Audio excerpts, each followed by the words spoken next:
Ертегіні жалғастыр. Бұл қай ертегі? Мақта қыз бен мысық. Мысық неге шақырдың деп сұрайды. Мақта қыз айтпайды. Мысық қатықты төгеді, ал мақта қыз А. Жылап қалады. Ә. Мысықтың құйрығын кесіп алады. Б. Ары қарай үйін жинай береді.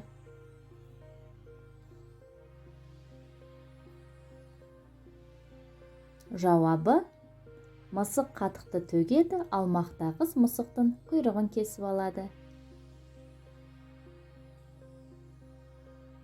Сиыр: маған қатық берші дейді. Сиыр: менің қарным ашып тұр, маған жапырақ әкеліп берші дейді.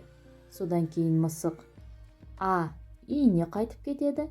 Ә. дүкенге барады. Б. ағашқа барады.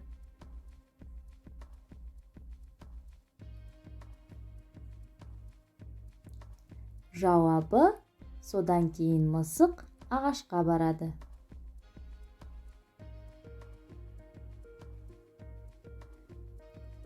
Ағаш, ағаш, жапырағымды берші дейді. Ағаш: мен шөлдеп тұрмын, су әкелсең жапырақ беремін дейді.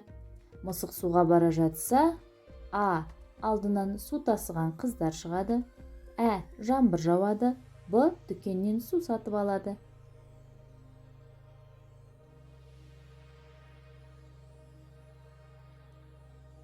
Жауабы: мысық суға бара жатса, алдынан су тасыған қыздар шығады. Мысық дүкенге барады. Дүкенші: маған жұмыртқа бер дейді. Жұмыртқа алып келсең, мен саған А. кәмпит беремін. Ә. сағыз беремін. Б. шемішке беремін.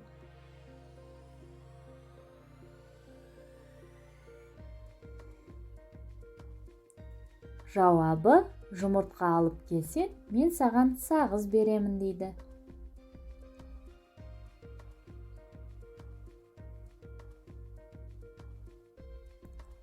Мысық тышқанды бас салады. Жанының барында айт, үйінде не бар дейді. Тышқан қорыққаннан А. мен сенен қорықпаймын деп тістеп алады. Ә. мені жемеші, мен саған өлең айтып беремін дейді. Б. үйімде бір табақ тары бар дейді. Жауабы: тышқан қорыққаннан үйімде бір табақ тары бар дейді.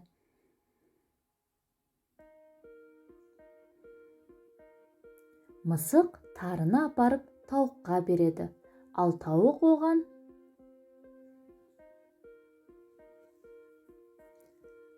А. ештеңе бермейді. Ә. жұмыртқа береді. Б. балық береді.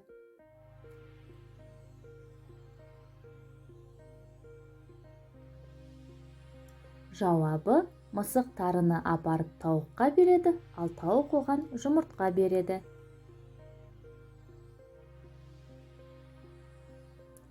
Сиыр сүт береді. Сүтті апарып мақта қызға береді. Ал мақта қыз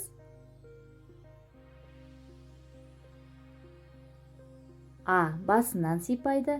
Ә. құйрығын қайтарып береді. Б. сүттің ақшасын береді.